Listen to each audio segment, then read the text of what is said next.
Hi, I want to take just a minute to talk about something that is actually pretty common when a new entrepreneur is starting a business and they're trying to decide how much they should charge for their services or where to price their product.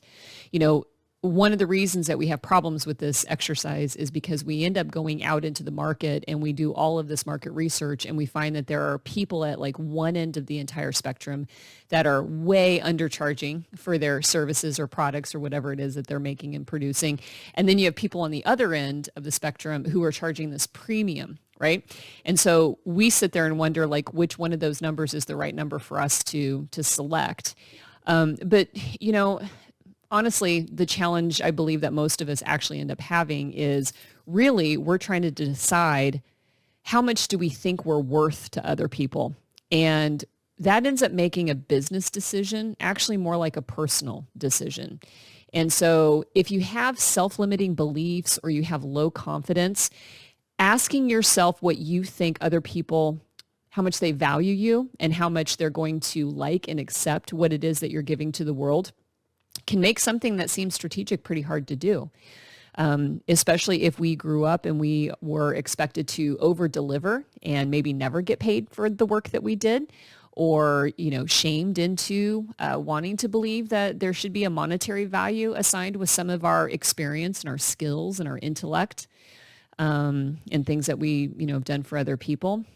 So to kind of flip this problem, around on its head and to overcome, that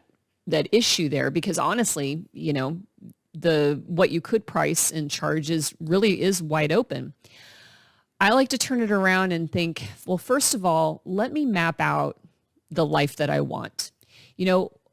What are my bills like? Like, what do I actually have to make in order to be able to pay all of my bills, to pay all of my living expenses? How much money do I want so that I can do extra things in my life? And you can define whatever extra actually means to yourself. And when you come up with that number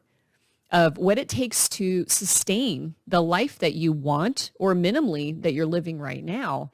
you can then turn around and then apply that into your business and go, well, I can't make any of that happen that I want for myself unless I actually have a business that's generating the revenue to be able to pay me for that. And so when you sit there and you take a look at, well, how many hours do I have in a day or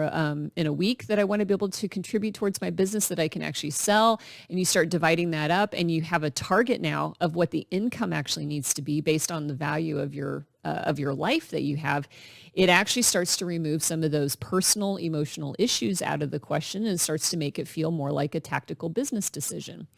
And so that is, to be honest, I think one of the strongest and most powerful things we can do, especially if we are really struggling with how much am I worth to other people, is by reframing this whole thing and asking ourselves, how much am I worth to myself? How much is the life I want worth to me? And what does it cost for me to be able to have that kind of life? Because if you don't get it out of your business, then